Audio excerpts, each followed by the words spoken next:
Bakit kaya ang pamagat ng ating pong lesson po dito ay patungkol po sa paglakad na po, na huwag tayong lumakad ayon po dito po sa makmudong programa. Alam niyo kung papasilin natin lahat ng nilikha ng Diyos, maganda, mainam, at ito ay kagandahan. At ang makikinabang yan tao. Noong unang panahon, wala namang pag-control dahil nandiyan ang mga puno. Pinag-aralan ko ang mga puno kung bakit sa aming probinsya, sa Santo Tomas, hindi uso ang baha. Di ba? Bakit? Hindi sa mataas, kundi maraming puno. Pinag-aralan ko ang mahogany pala, isa sa pinakamalakas humigo ng tubig. At yan ay isang magandang proyekto ng Panginoon na 100% ay hindi nakukurang kung hindi at hindi rin ito substandard. Matibay. Kaso lang, pumunta ka sa lugar na walang puno, doon po binabaha. Bakit? Kasi pinalitan nila ng programa ng mga tao. Ano ba yung gawa ng tao na nakakasira sa kapwa-tao? Samantalang ang Diyos gumawa para sa ibubuti ng tao. Pero inalis ng tao ang lahat ng kabubuti niya. Ilog, naging marumi. Sa amin sa ilog, buhay pa ang ilog namin, malinis pa. Kung dadaan kayo sa tulay doon sa Malvar at yung pagitan, yung boundary ng Santo Tomas at Malvar, kung ito kayo doon sa tulay niyo, tumunga kayo, dami naliligo at napakalinis ng tubig. Ngayon, maghanap ka sa Laguna. Mula dyan sa San Pablo, Santa Cruz, papunta sa San Pedro, Laguna. Pinakadulo sa kagalagitna. Wala ka nang mabilitan. Ang binyan ng panahon, ilog ng binyan, dyan kami naliligo. 1970s, 1980s, hanggang 85, napapakinabangan pa namin yan. Yan po ay at daming tilapia po siya. Yan. At dyan maraming naglalaba sa panahon na yun. Ngayon, wala na. Wala nang naglalaba, wala nang naliligo, yung tilapia, hindi mabubuhay sa lugar na yun. At tulong-tulong ng basura. At dahil dyan, ang sinira ng tao, ang tao din ang mapiperwisyo. Tama? Dito sa ating pag-aaral, ay pag-aaralan natin walk not according to the course of this world. Bakit kaya? Dito tayo nabubuhay, bakit hindi dapat tayo mabuhay dito po sa lugar na ibinigay ng Diyos? Diba? Dahil kung saan ay magandang ibinigay ng Diyos, ngayon ay walang na makikita ang kagandahan dito sa lugar na ito. Dating agricultural land, dating kinonvert sa residential land, ayun na. Nagiging baha ang problema dahil sa wala na pong mga puno na ibinigay ng Diyos. Now let's talk about walk not according to the course of this world. Ano nga ba ang Anong kapanahunan ngayon? Sabi ng Biblia, ang panahon natin ngayon pasama na ng pasama. Tama? Magugulat ka na sa balita, di ba? 10 years old, hanggang 15 years old, o 40 years old, ay marunong nang humawak ng baril. Marunong nang humawak ng kutsilyo, nananaksak na alam na nila na yung mga dangerous weapon na yan, kapag ginamit, ay nakakaperwisyo. At alam mo ang katira nila, ito nag-uusap na kami ni Mrs. Sa panahon kasi namin, disiplinado kami mga estudyante, takot kami sa teacher. Bakit? Kasi pag walang assignment, papaloy lang yung kamay. Patakayin ko sa blackboard. Parurusahan ka, paginipain ka, paluluhurin ka doon sa may asino, di ka sa munggo. Yan, panuhurin na po yung grade, panuhurin na right. Di ba? At takot gumawa, o takot ang estudyante na walang assignment, papasok na walang assignment. Ang tatalino kaya ng mga estudyante sa panahon na yun. Grade 3 grade 3, grade 4, grade 5, nakakaintindi na ng English at nakakapagsalita na ng English. 1970s. Ngayon, 2026, high school, college na nga Pag may ini-interview kami ng mga empleyado, takot mag-English. Ayaw mag-English. Di ba? At yun ang mga kadahilan ngayon. Ay, malayo na po, ang panahon natin natin ngayon. Ano po? Now, let's talk about walk not according to the course of this world. Bakit nga ba itinuturo ng Biblia ito na tayo ay nasa mundo, pero tayo lumakad ayon sa mundo nito? Okay. Now, walking is a metaphor for daily lifestyle. Walking ay lagi nating sinasagawa po yan sa araw-araw nating buhay. Lumakad at lumakad ayon sa pamumuhay po natin. Kung ano yung pamumuhay ng isang kabataan, namumuhay sa bilang isang kabataan, namumuhay sa bilang isang matanda, namumuhay sa bilang tatay, namumuhay sa yan ang lakad ng buhay po natin ngayon. Then not according to, what is the meaning of that? Ang ibig sabihin na nito, to refuse to use the word standards or system na ito minsan ang pinamumuhay ng isang tao. Para mabuhay, umayon ka sa takbo ng mundo. Ayan. Para mabuhay, kung ano yung viral, yun ang kumikita ngayon. Yun ang trading. Kung anong negosyo ngayon, yun ang trading ngayon at yun ang ipinapauso po dito. Then the course of this word, ang ibig pong sabihin ng course ay pinagpapahiwatig po ito sa word system. Sa kapanahunan po natin ngayon, ay pag sinunod natin ang mundo, marami pong kapakipakinabang, pero mas marami pong kapakahamak sa buhay ng tao. Sa totoo lang, ang teknolohiya, mainam at mabuti yan sa tao. Pero ginagamit din ito na mas masama sa buhay ng tao. Di ba? Ang problema, walang naghahanap ng katwiran, kundi ang hinahanap nila, puro kalikuan. Yung bang mapapipilis nila ang kanilang desire, ang kanilang flesh, ang kanilang laman, ay para na-enjoy nila, yun ang kanilang bubuksan at yun ang kanilang titignan. The powerful and strong influence of human life is the course of this world system. Yan ang pinaka-influential sa kapanahunan ngayon. Di ba? Ang makamundo ngayon. Saan tumitingin na ang tao ngayon? Cellphone. Punta ka sa restaurant, bata pa lang, may hawak na ng cellphone para manahimik. Punta ka sa bahay, naglalabas si nanay, ang anak, ang sanggol, cellphone. Nagkakaroon ng nasa habang kainan, ang hawak hindi kutsara dito, kundi cellphone. Teknolohiya ito Now, gaano ba kalaking influensya ito, programa ito, sa ating mga kabataan? Pero ano, bakit yung pinapalituro kayo mga kabataan? Sige nga, tanong mo mga kayo.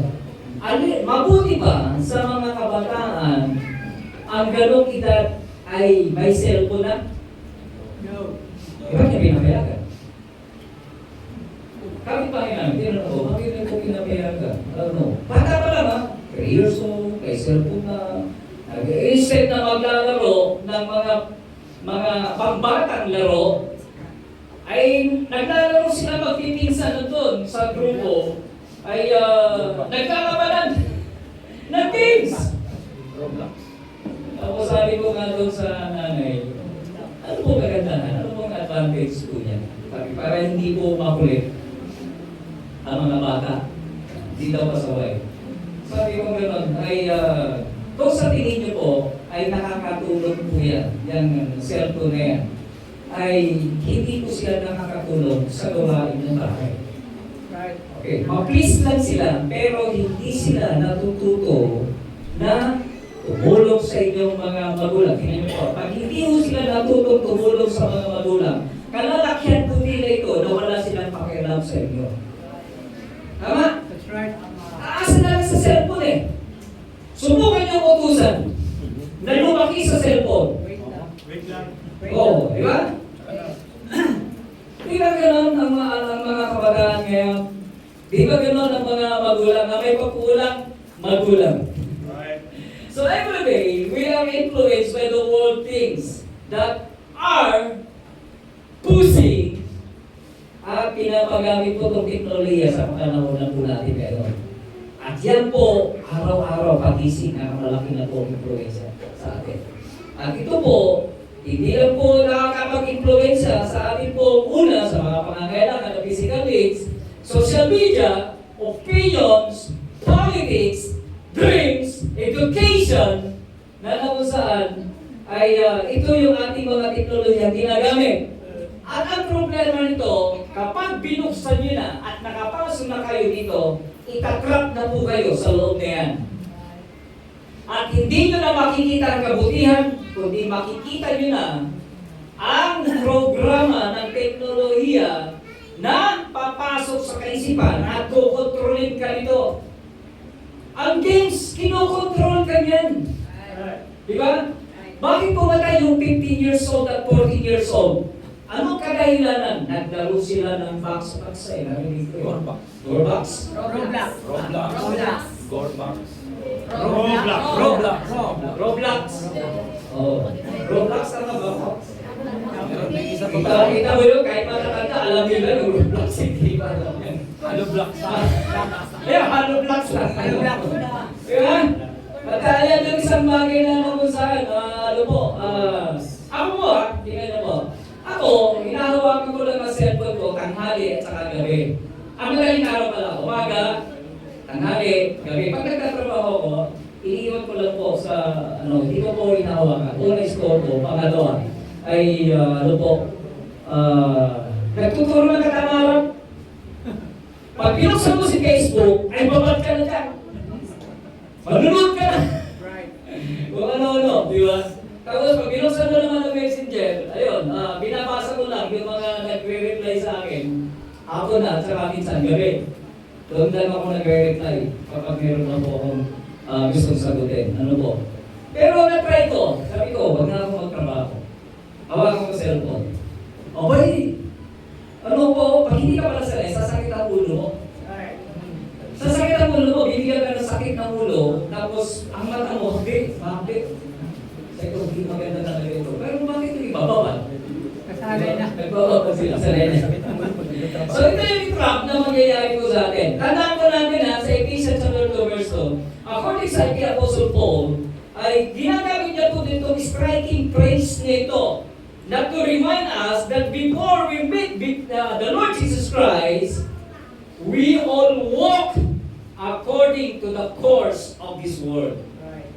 Kung baga sa na-experience na po natin, sabi niya po sa Paul, alam niyo na masama pa ang dati nating pamumuhay. Lumakad na tayo dyan kain na tayo dyan Pero bakit natin pinabalikan ang lumang nating pagkatao?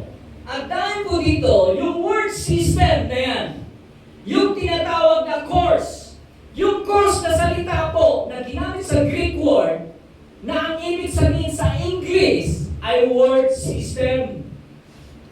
Ito na po, kung babasihan po natin ang word system, walang masama ang nilikha ng Diyos na mundo. Ang masama ay yung sistema ng mundo sa ngayon, sa kapanahunan ngayon. Kaya inilagay ni Apostle Paul yung salitang course of this world. Dahil napakahalaga po yung salitang yan, yung sistema ngayon, yung teknolohiya ngayon. Hindi man alam ni Apostle Paul kung anong tawagin doon sa teknolohiya yan. Dahil wala pa pong computer sa panahon ni Apostle Paul. Wala pa yung tinatawag na teknolohiya. Wala pa yung tablet, wala pa yung cellphone, wala pa yung computer. But there is the word course na isinulat ni Apostle Paul.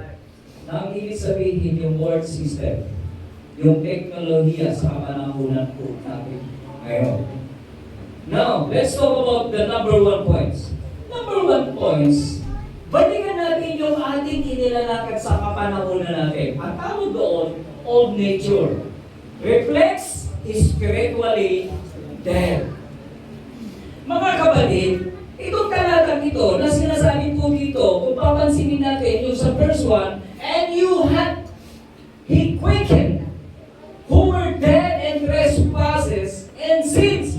Ito po, nagre-remind po sa atin na tayo po ay iniahon po mula po doon sa kasalanan na yan. I-remind po sa atin na kinuha na po tayo yung salitang yun. that we need is to make us alive. Na dati tayo mga patay, ngayon binuhay ng Panginoon sa pamamagitan ng kanyang pong kalooban, sa kanyang pong kagustuhan, na kung saan, meaning we are spiritually dead and cannot be revived our own selves, but God must initiate the resurrection. Siya po ang nagbigay bagong buhay sa iyo.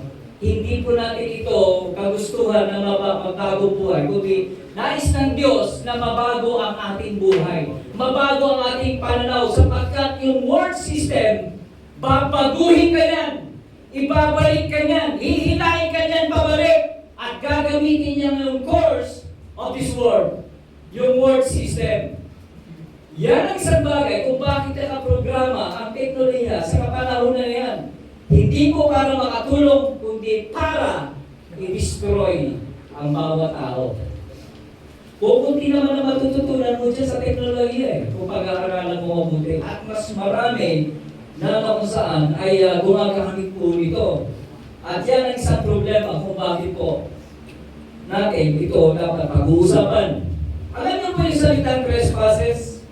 Sa Greek word is paratoma.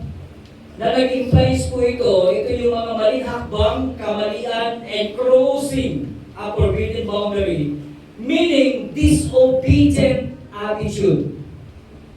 Yan po ang ibig sabihin po niya, yung pagsasalungat, pagbawal ng halaga sa katwiran, kundi ginagamit ang lahat ng ito sa kalikuan.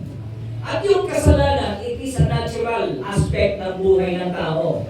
Kapag ikay makasalanan, gagawa ka ba ng kabutihan? Ito ha, ang masama, kailanman ang utak niya masama. Masama siya. Di ba? So, ibig sabihin, kung ikaw ay inihahamon na ng Diyos mula sa kalikuan, dapat lalakad ka na sa tuwid na daan. Di ba? Yun yun. Pero bakit binabalikan natin yung ating lumang pagkatao? Remember, yung ating old nature reflects spiritually dead. Buhay ka pa ba? Ikaw ba ay binuhay muli ng Panginoon? Ikaw ba ay dala-dala ba natin yung tinatawag natin, ito tayo bilang Kristiyano? Hindi na ako dati unbeliever, ngayon believer. Yun ang ibig sabihin po ni Apostle Paul. At tandaan natin, the scriptures that describe spiritually dead, that define spiritually dead, yung sinabi sa Colossians, sinulat ko ni Apostle Paul sa kanya sa chapter 2 verse 13, and you, Christian, is talking us that you, being dead in your sins. Alam niyo po mga kapatid, kapag gumagawa tayo ng kasalanan, you are dead, spiritually dead. Paano mo masasabi that you are a Christian? Ay gumagawa ka pa rin, patuloy na mga kasalanan. Ayaw ang Christian, hindi sabi ni Kristiyanos, pero sa gawa ay makasalanan. That he is speaking about you. Being dead when you are doing sins. Not only that. Sa Romans 8:5, for to be carnal-minded is dead. Tingnan niyo po, utak kasalanan. Ang utak kasalanan ay isang patay. Meaning death is separated from God. Kapag ang carnal-minded mo, malayo ka sa Panginoon, ibig sabihin ng death, you are separated from God. Hindi ka na mabuhay ng tama. Malayo ka bilang isang Kristiyano. That is the definition of spiritually dead na dinifine po sa atin. At binigyan po natin ito ng kahalaga. Now, paano ba nagugat na ikaw ay naging makasalanan? Paso, paano mo naging makasalanan? Sabi ng Biblia lang tayo makasalanan. Paano mo naging makasalanan? So, tingnan natin. The roots and consequences. Being a sinner, ha? Tingnan muna natin ang history. Kung paano naging makasalanan ng tao. The origin of spiritual death and separation from God are the following what? Disobedience. First, Adam and Eve. Dito po nagsimula po yan. Now, paano? But of the tree of the knowledge, sabi ko sa Genesis 2:17, good and evil. Tingnan niyo po ha, the knowledge of good and evil. Dito mga kapatid, dito na magkakaroon ng balancing ideas na magkakaroon ng identification kung alin ang mabuti at masama. Okay, so dito na ha, knowing good and evil. Thou shalt not eat of it. Ibig sabihin, huwag mong kainin ang bagay nito ng pagkaalam ng mabuti at masama. So meaning, may tagubilin ng Diyos. Huwag mong gawin to. Dahil pag ginawa mo yan, diyan papasok ang kasalanan. Why? For in the day, kapag sa araw na yon, that thou eatest thereof, thou shalt surely die. Hindi po die, ang ibig sabihin yan, physically dead. It is an spiritually dead na pinag-uusapan natin kanina. Pag spiritually dead, ikaw ay paiiwalay sa Diyos. Because God is life. Then sin is death. For the wages of sin is death. So that is the meaning of die. Hindi po mamamatay sa physical, kundi sa relasyon. Mamamatay ang relasyon nyo sa Diyos. Yan ang nagsimula. At dahil doon, because of disobedience, hindi sila nakinig sa Diyos. Ang ginawa, kinain nila ang prutas ng pagkaalam ng mabuti at masama. Ganon katigas ang Kristiyano. Alam na ang bawal. Because of the disobedient, papasok ang kasalanan. Tingnan nyo ha, ang kasalanan disobedient ay doon pa lang po ang pangunahing simula para ikaw ay papasok sa kasalanan. Diba? Sa disobedient, at pag pumasok ang disobedient, dyan ka matatrap. Then another thing, so the root and consequences, another thing, sin came into the world because of one man did. Tingnan niyo po ha, ang pinagbilinan ay si Adan. Pero ang gumawa ng kasalanan, ay si Eva, ang tinukso. Pero dito, ang may accountability ay ang lalaki. Ganon din po sa tahanan. Ang leader ng tahanan ay si lalaki. Malaki ang responsibilidad ng lalaki. Dito, tingnan na natin, Romans 5:12. Wherefore, as by one man sin entered into the world, the death by sin, and so death passed upon all men, for that all have sin. At yan ang dahilan kung bakit hanggang sa ngayon, ang tao ay nagiging makasalanan. Bakit? Sapagkat nagkamali ang una nating kakain. Ang nag-amilikha ng Diyos, ang pinagbilinan ng Diyos. Alam niyo sa pamilya, mahalaga ang lalaki. Mahalaga ang magulang. Mahalaga ang leader. Pag wala ang tatay, si nanay. Pag wala ang nanay, si kuya daw. Kasi ang meaning ng head is nagpapalo kung sino, bakit pinapangalan ang isang panganay sumunod bunso. Pagkat yun ang identification that he is after the father, the parents, the leader. At ang leader nito ay ang susunod, ay ang panganay. So, dahil dyan, pumasok po ang kasalanan. Yan yung old nature. Yan yung tayo. Na kung saan ay sa pagiging disobedient, papasok po ang kasalanan. At dahil po dyan, sa teknolohiyang ito, gagamitin para tayo ay makapasok sa kasalanan. Dahil noong unang panahon, kaya nagkasala si Eva at Adan, ginamit ang prutas ng pagkaalam at masama. Ngayon, ang tao para magkasala, gagamitin ang budget para magkasala. Para gumawa ng kasalanan, para pumatay, para sumaksak, di ba? Para magalit sa magulang, para mag-disrespect sa magulang, para mag-disobey sa magulang, di ba? At teknolohiya, ang ngayon, ang ipinapain. Siguro wala na yung pagkaalam ng mabuti at masama. Ngayon, ang teknolohiya, ang pagkaalam ng mabuti at masama. Yan ngayon ang trending ngayon sa kapanahon na ito natin. Pangalawa, let's talk about, nung nalaman na natin ang ating katayuan, ito na yung sistema, the course of this world. Dito po, makikita natin, sinabi sa verse 2, that were in time past, sa nakalipas na panahon, mga kapatid, ye walk according to the course of this world. Totoo naman eh. Nung hindi ka Kristiyano, ano ka? Isang makasalanang tao. At kung ano ang iyong pagkatao na isang makasalanan, yun ang gagawin mo. Sapagkat yun nga ang iyong nakaraan.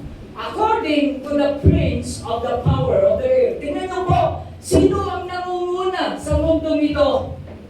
Yung course of this world, ito ang may kapangyarihan. Siya ang nagprograma. Dito ha, yung course of this world, yung teknolohiya, yung sistema ng mundo, ay mayroon pong nagprograma. Okay.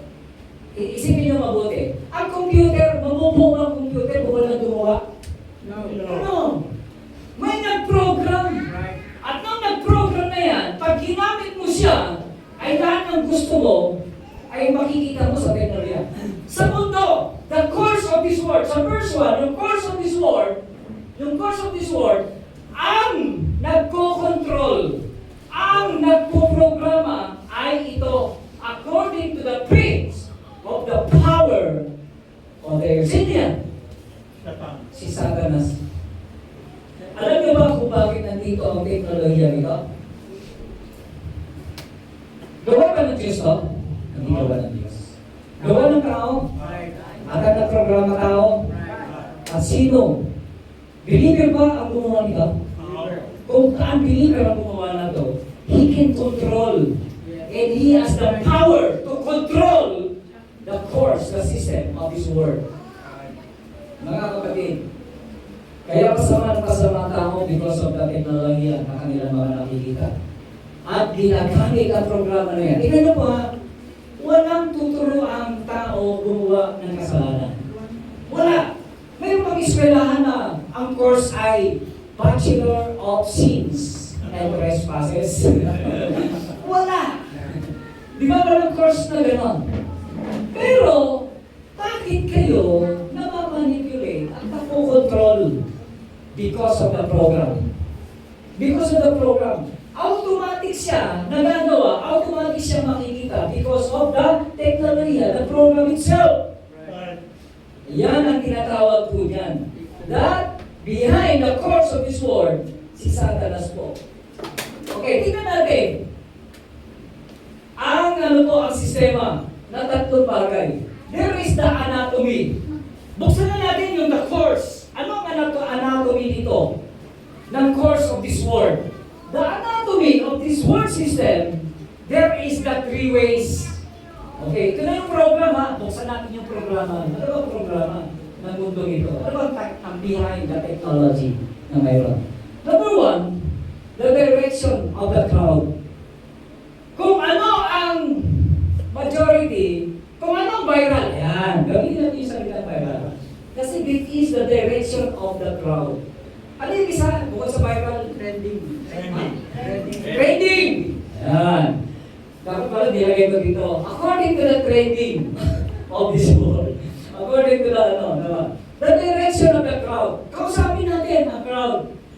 Ang sinusunod ngayon, kung anong trending, kung anong viral, yun ang sikat. Yun ang maraming nanonood. Yun ang marami na kung saan ay nakakakuha ng simpatya. Di ba? Pag maglagay ka ng Word of God.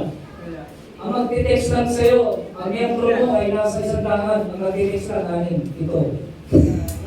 Magkano pala, magsisin. Kung ka Kristiyano, out of 100, wala pang 10% na magbabasa. How much walang believer? May interest? Wala silang interest. Ang interest nila, kung anong direction of the crowd.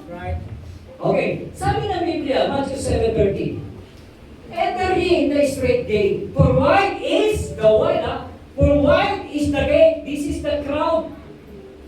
For wide is the gate, and broad, this is the crowd, is the way that leadeth to destruction, and many there be which go in thereat. doon sa training, doon po sa tinatawag natin viral, dyan po, marami po ang milyon-milyon ang mga nakikinig. Milyon-milyon ang mga nanonood. At dahil po dyan, kasama ang Kristiyano sa mga nanonood. Diba? At yan ang ano po, ang nangyayari. Ang problema, are you directed, connected sa crowd? Related po ba kayo sa crowd system? Yung trending system? Okay, number 2. Not only the direction of the crowd, the dictate of the flesh, the desire of your flesh, the instant need of your physical. Ito pala sa Galatians 5:16 and 17. Sabi po ni Apostle Paul, this is I say then, walk in the Spirit. Lumangat kayo sa spiritual na buhay, and you shall not fulfill the lust of the flesh. Why? Because for the flesh, lusted against the spirit. Hindi po magkasundo yan, yung physical at spiritual. Pero dito, sinabi po dito, mas lamang na sinusunod po natin ang lust kaysa sa spiritual. Mas marami po ang nanalo po dito. Nadidiktahan ng ating makalaman na pangangailangan. At yan po ang nangyayari. At hindi lang po dictate of the flesh, and we have also ay dinadaya tayo the course of His Word. Dito pumapasok the deception of the enemy. Why? Sapagkat He is the one to control the word system, the course of His Word. Ang nagpo-control ay si Satanas. Di ba? Gagamitin yan ni Satanas sa programa na yan. Tingnan mo ang talino mo niya. Ang talino ni Satanas. Hindi siya powerful, pero matalino siya. Yan ang kanyang ginagamit para ma-vote po kayo. Kaya ang manlilin lang, ito ha, ang manlilin lang, hindi yan bobo. Hindi yan mahina ang ulo. Ang manlilin lang, matalino. Kaya nga siya maraming nalilin lang dahil sa talino eh. Di ba? Ang isang manlilin lang, kapag wala siya nalilin lang, hindi siya manlilin lang. At hindi siya matalino. Yan ang programa na ginagawa ni Satanas kung bakit nandyan si gadget, nandyan si cellphone, at kapag sinimulan niya ang mga bata, he is the one to control ang kaisipan ng mga batang ito. Kukontrolin po nila yan.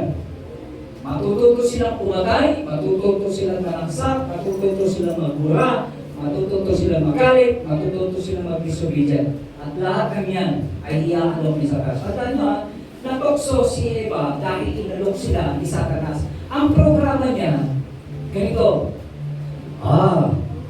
si Eva Katan, ang pagkain nila ay ang pagkain ng bunga ng puno. Yun ang kanilang natural food.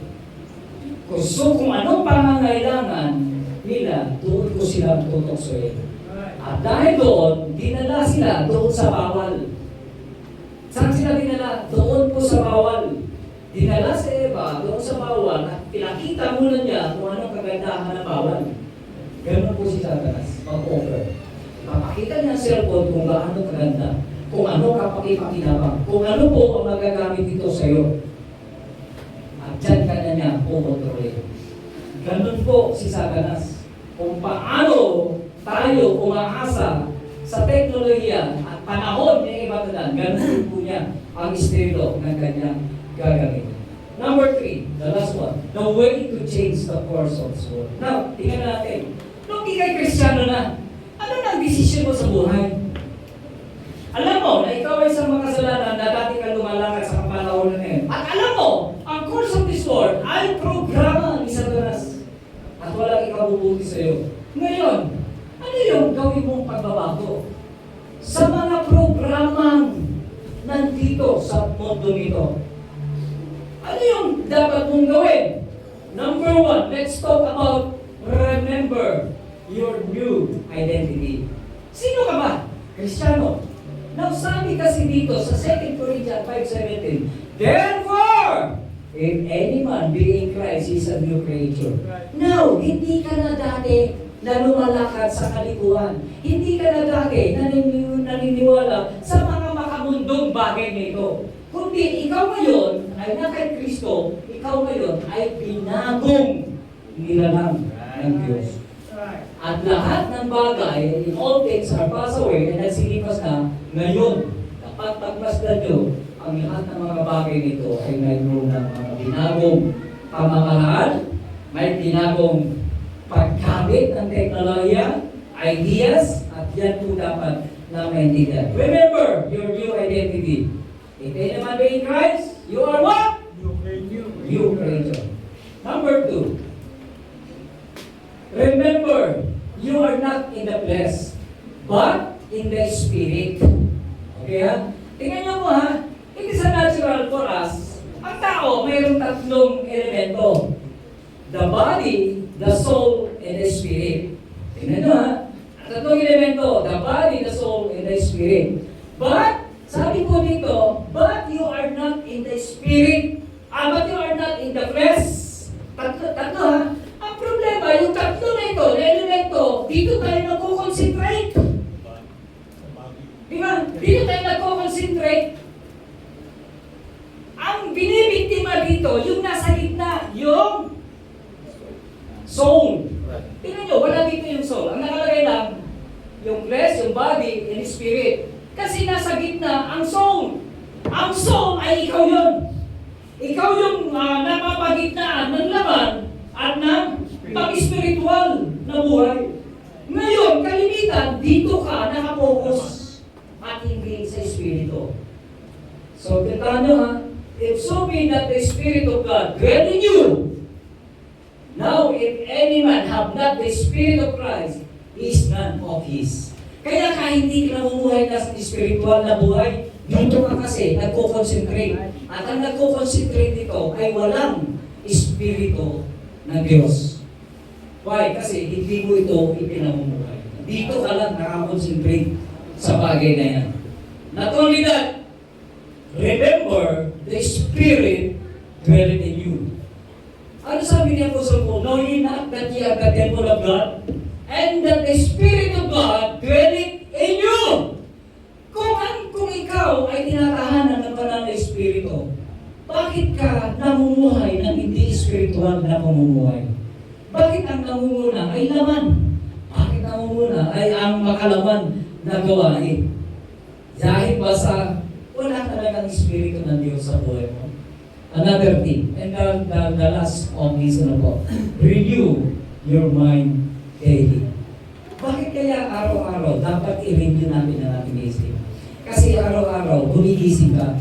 Araw-araw, mamimit mo ang tukso. Mamimit mo ang programa ng Diablo.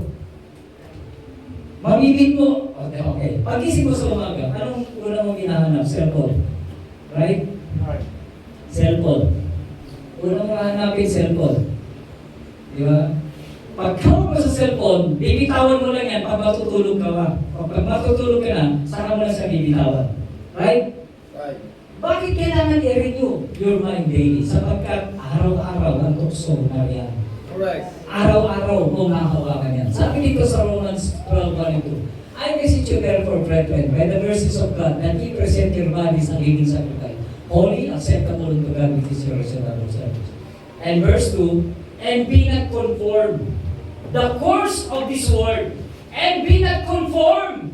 Huwag kayong makisang-ayon dito sa course of this world, but be transformed by the renewing of your mind.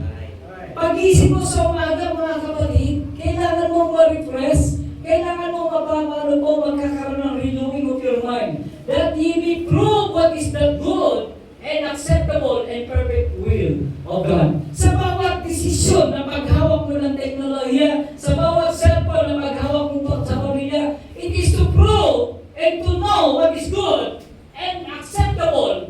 It is perfect will of God to use this technology, this gadget. Is it worthless or worth na sa ating pong buhay? Ito po ba ay mayroon pong kapakipakinabang? Now, in our conclusion, Sa John 15:19. Ano sabi dito? If we were of the world will love his own. But because you are not of the world. Are you in the world? Sabi dito, but you are not of the world. Namumuhay ka sa mundo, pero hindi ka para sa mundo. Naintindihan niyo? Nandito ka sa mundo, pero hindi ka para sa mundo. Sabi kasi dito, ye are not of the world, but I have chosen you out of the world. Bakit kaya? Nilikha ng Diyos ang mundong ito para sa tao. Pero bakit niya? Teka muna, hindi ka para sa mundo. Di ba ang mundo ibinigay na? The problem, the course of this world, yung sistema po na ginagamit po dito, yung world system, the course na sinasabi po ni Apostle Paul, yun po ang masama. Ang mundo walang masama. Ang masama, yung mga bagay na nasa mundo. Ano sinabi sa 1 John? Ano sabi niya? Love not the world, neither the things of this world. Tingnan niyo po ha. Love not the world, neither the things. Yung mga bagay sa mundo ito, huwag mong mamahalin. Yung teknolohiya ng sistema ng mundo ito, huwag mong mamahalin.